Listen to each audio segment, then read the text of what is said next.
Welcome to Central Georgia Focus. I'm your host, Megan Western. The 2025 hurricane season has arrived. It started June 1st and it'll run through the end of November. And as communities prepare for what's predicted to be an above average storm season, many people are still trying to recover from last year's Hurricane Helene.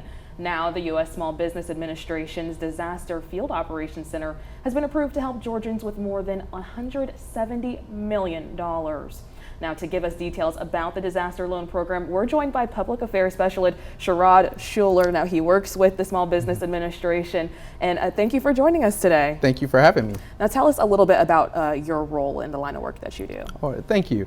Well, my name is, again, Sherrod Schuler. My role is as a Public Affairs Specialist. Many times when there's disasters, we go out into the areas that have been impacted, and we make sure that we get the information out to those that are focused stakeholders and make sure that they are aware of the programs that we have for their communities. Right. Now, I am also told that you're going to explain to us two different types of loans that people may be interested in pursuing: the Economic Injury Disaster Loan and the Disaster Relief Loan. Kind of break down the differences between those two for us. Yeah, that's we have our program is kind of broken into two pieces. First, the economic injury loan. That's for our businesses that may have been impacted economically through a storm, a disaster, hurricanes. Many times during those times, the businesses are stalled. Maybe they're not in business for a period of time, or just because of the traffic, things are suffered. And so the economic injury loan provides assistance for those businesses for their operating expenses and their working capital during that time. The disaster relief loan is more for the physical damage that may happen to that business, in some cases for our residentials, for our homeowners and renters as well.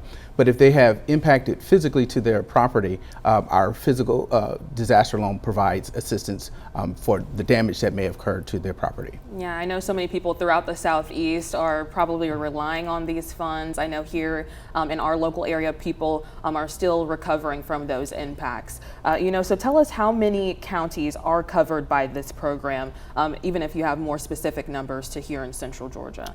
To be honest with you, there's over 40 counties that SBA is providing assistance for, whether that's our primary counties that get all the assistance for our homeowners and renters, and then our contiguous counties that provide assistance for all of our businesses as well. And so when we say contiguous counties, those are counties that are impacted by our primary counties. Of course. Now, when it comes to Central Georgia, do you have any lists? I think we have some that might be for Dodge County, Hancock, Johnson, Lawrence, Telfair, Trutland, Washington, Wheeler. So those are a couple counties that are impacted here in Central Georgia that are eligible for one of those loans. Yes, so not only those, and as we mentioned before, the contiguous counties, those are the primary counties. And so as we mentioned before, those counties are impacted that get assistance for our homeowners, renters, as well as businesses, whereas our contiguous counties is for our businesses only. So counties that are adjacent to those counties also get assistance as well. Okay, perfect. Now, if people are interested in applying, what do the deadlines look like for applying for one of these loans? Well, these loans, this was a result of the Hurricane Helene and Milton, and so these storms happened last year. So the deadline actually has been extended several times. The last deadline was extended to April 27th for our physical disaster loan, but there's no worries. We have extended a 60-day grace period for anyone that still needs assistance for the physical disaster relief. And then for our economic injury loans, the deadline for that is June 30th. And tell me a little bit, if people were wanting to apply, what website can people go to for this information relative to this program? Okay, it's pretty simple. It is our initials. It's sba.gov. So sba.gov/disaster. And there you can click on the information there. Even if you're not ready to apply, there's a lot of information there that homeowners and businesses can take down and kind of go through to find out if this is suitable for them. Yeah, and once they go online to that website, what does the process look like in terms of applying? Oh, it's pretty simple. Once they go to that website and they click on the site and initial that they're ready to apply, the process is really simple there. They'll walk you through the process. Of course, we do have assistance online if they want, by phone if they want to call. We can assist them by phone, but it is a real laid out process for them online. So if they go through online it'll take them step by step on based upon whether they're a business, homeowner, or nonprofit organization. They can assist them. Now, when people are seeking help, I know the million-dollar question is, how much help can I get? If someone applies, how much money might they be able to receive by doing something like this? Of course, that is the question we get often. For our businesses, we lend up to $2 million. So if you've suffered any damage up to $2 million, we do lend up to $2 million for those. For our homeowners and renters, we lend up to $500,000. So again, if you had significant damage that impacted your home physically, we will lend up to $500,000. And then for when I say renters, renters don't own their property, but they may have had damage for the contents inside of their property during those storms, and we lend up to $100,000. Up to $100,000 for those individuals. Of course. How does this impact nonprofits, people that are still looking for help in that sense? They're similar to our businesses. So for our nonprofits, if they were impacted, they can apply through our website, as we mentioned before. But our nonprofit organizations, they actually get a better rate. The only different, really, I would say, there's a few little things that are different for our businesses, but we offer a better interest rate for our nonprofits, and that interest rate is actually at 3.25%. So we offer a lot better for our nonprofits, knowing that they're not in for profit, right. So we are able to assist them a little differently than our businesses. Of course. Now, of course, these are not gifts. I know as much as people would love this to be a grant, this is a loan. So, what does that repayment process kind of look like for these people? Well, the one thing is good is once an individual does do the application and they decide that they want to go forth with the process, they don't have a payment for 12 months. So there's 12 months that they're not concerned about making a payment. Then after the 12 months, that is also interest free for that first 12 months. After that point, then they will get a low payment that will carry on for either 15 to 30 years, depending on their circumstance, and they have that time to pay the loan back. Of course, lots of good information there. If you're looking for more information on the Economic Injury Disaster Loan, you can visit SBA website. That's sba.gov/disaster. You can also call Customer Service Center. That number is on your screen right now, 800-659-2955. Or you can also email the office at disastercustomerservice@sba.gov. Now we're going to take a break. When we return, we'll also continue to share what you need to know about the services available for small businesses and nonprofits. Stay with us.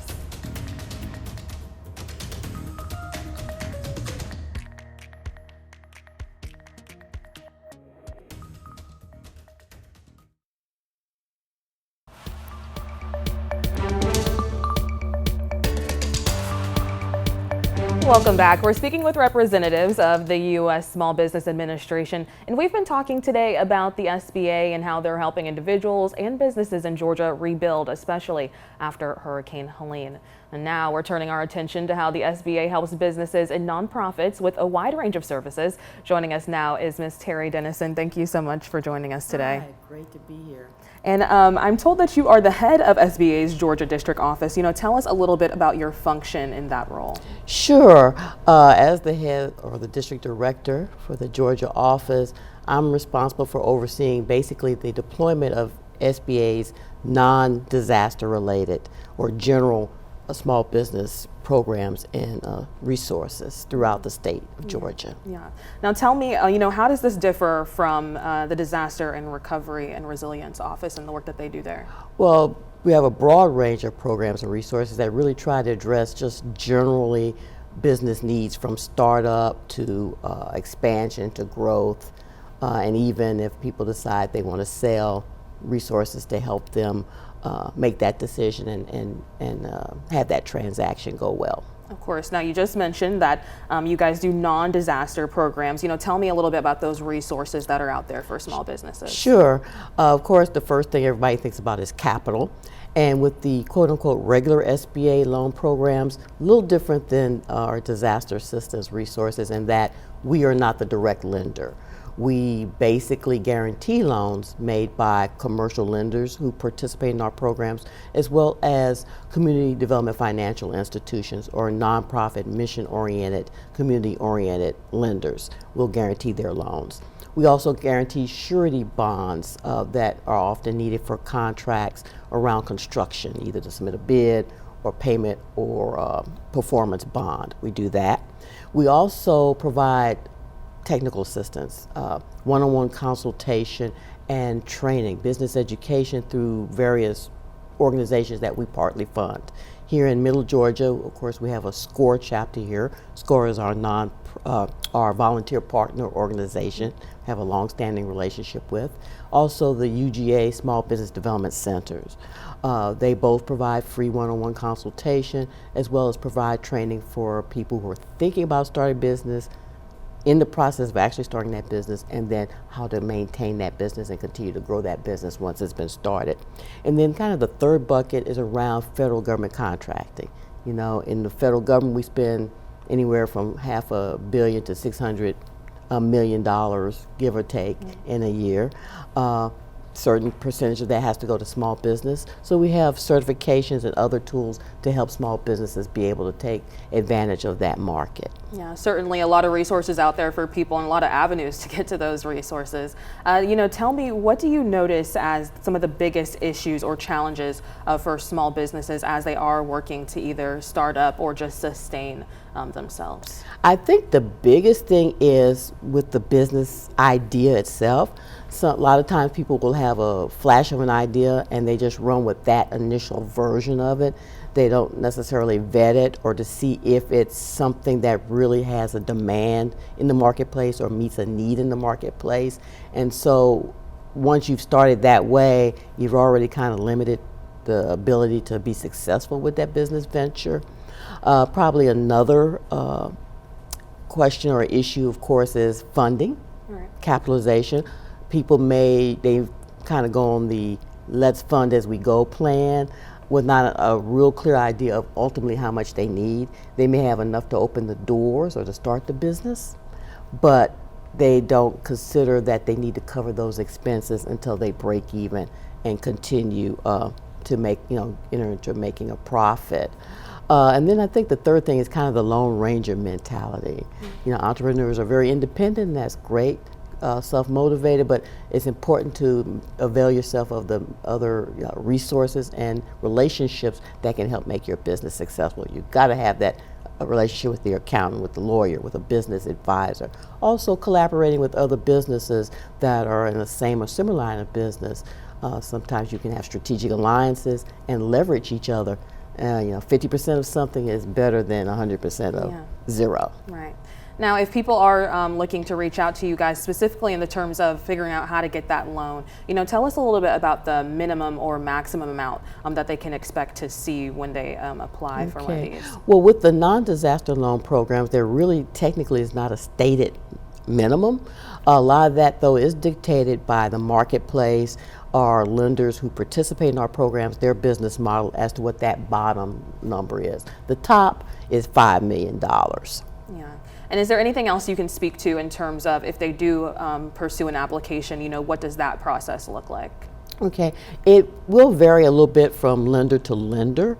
The one thing to remember is that with the regular SBA loan programs, we are the guarantor of the loan. So you would approach not SBA with that application process, but the participating lender. You can maybe do it online. A lot of them have online applications. Others, they still use paper. Yeah, I know you said it's especially going to vary from lender to lender as well, but are there any standard documents or anything that people should just come prepared with when they do that? Sure, definitely. If you are a startup, your financial projections, your projections on balance sheet, income statement, cash flow, and what the assumptions those projections are based on. If it's an existing business, of course, any historical records in those three areas. You would also need tax returns, both for the business and for you personally. A business, at least a business outline of what it is you're looking to do and that describes your business. If it's whether it's starting or even if it's existing, kind of what are your plans? How are you going to use this money? And basically make a case for why the business would be in such a position that it would be able to repay that loan. Right. I know you mentioned earlier applying online, but does it matter if you try to apply online or can you apply in person? Talk to us about that. Once again, it depends on the lender. Sometimes larger lending institutions may do everything online.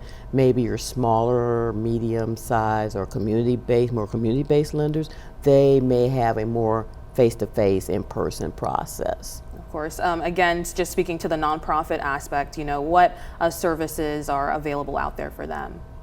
Well, with the regular SBA loan programs, it's strictly for profits. So we do not provide financing or technical assistance to nonprofits generally. Of course. And, what is the best way? Again, we have been speaking about ways to apply online. Sometimes you might want to go in person. But if people maybe have questions specifically for the Georgia office of SBA, how do they get in contact with you guys? What's the best way to do that? Sure, they can give us a call, 404-331-0100.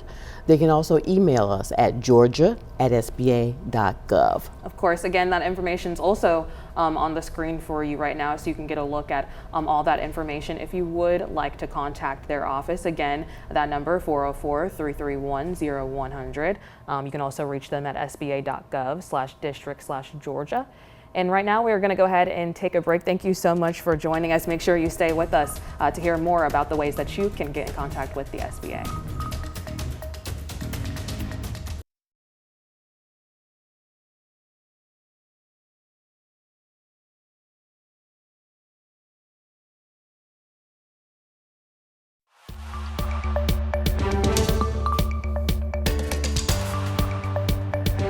Welcome back to Central Georgia Focus. We've been discussing today the services and disaster help available to Georgians through the U.S. Small Business Administration. Today we've been joined by our guests. They are the director of the SBA Georgia District Office, Ms. Terry Dennison. We also have the SBA Public Affairs Specialist, Mr. Sherrod Schuler. So obviously we've been giving people examples of ways that they can reach out to you guys if they are looking for information. I think we're going to pop up that information on the screen for everyone in a second. But if people are interested, they can go visit the SBA website at sba.gov for a full view of everything that you guys offer. You can also see the phone number on the screen to contact the Customer Service Center at 800-659-2955. So if people are looking to find out some information about the loans that are offered, whether renters, a business, nonprofit, these are some good examples of places that people can go.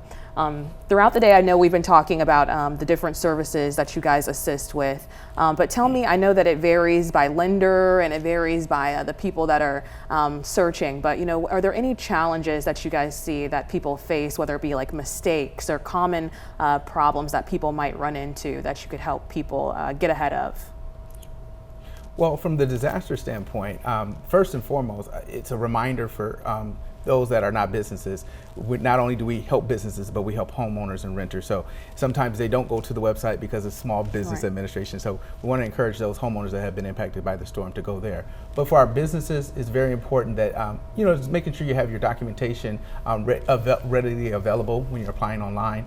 A lot of the questions that are asked is, may pull from information that you need. And so it's good to have that information available for you, especially for our economic injury, being able to really understand the impact of the economic loss during that period of time that you suffered. Being able to articulate that or place that into the application process would be very important. Right, definitely have your documents prepared.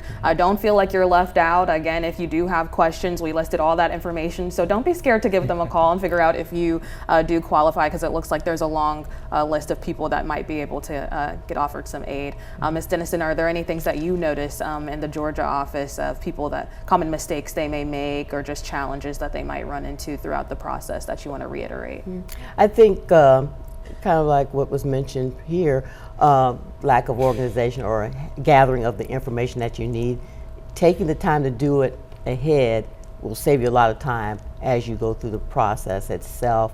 And once again, we have resource partners that can help with that. I mentioned earlier SCORE and the Small Business Development Center here in Macon. We also have for veterans, the Veteran Business Outreach Center at the Georgia Vector Center next door in Warner Robins. They can provide that free one-on-one consultation and help you review your business plan, financial projections, etc., so that you can put the best foot forward either in presenting a loan application to disaster assistance or an SBA participating lender for general business assistance. All right, well, obviously, is there anything else? You've given a lot of information, but is there anything else that either of you would like to share just as closing remarks about things that people should keep in mind or any other services that we might not have gotten to today? Well, the main thing I want to emphasize is the main reason why we're here. There's a strong deadline of June 30th for the economic injury disaster loan. You do not have to have physical damage to apply for that loan. If your business was impacted in the path of the storms, the tropical storms, take advantage of this opportunity to look and see if this is a best fit for you. If you've suffered any economic loss, it's probably a good idea to take a look at SBA, see if we can help you with that working capital or operating expenses that you may have suffered during that time. And Ms. Dennison, was there anything that you wanted to share? Sure, just for general business assistance and to keep up with what we're doing specifically at the Georgia District Office, you can go to our specific website, sba.gov/GA. You can also follow us on social media, LinkedIn, the SBA Georgia District Office, and we also have an X account. And you can sign up on our website to get bi-weekly updates on programming that we're offering, policy or program changes coming down the pipe, et cetera. Alrighty, well, thank you so much, you guys, for joining us today. That information again is on your screen. If you missed what Ms. Dennison just said, you can go to www.sba.gov. This is what the website looks like, so you can see all those channels and avenues on there. Any tips that either of you might have when it comes to navigating the website? Is it fairly simple for people, or any tips there when it comes to navigating that? I think the key is it's kind of organized by function or need. They try to look at it from that perspective.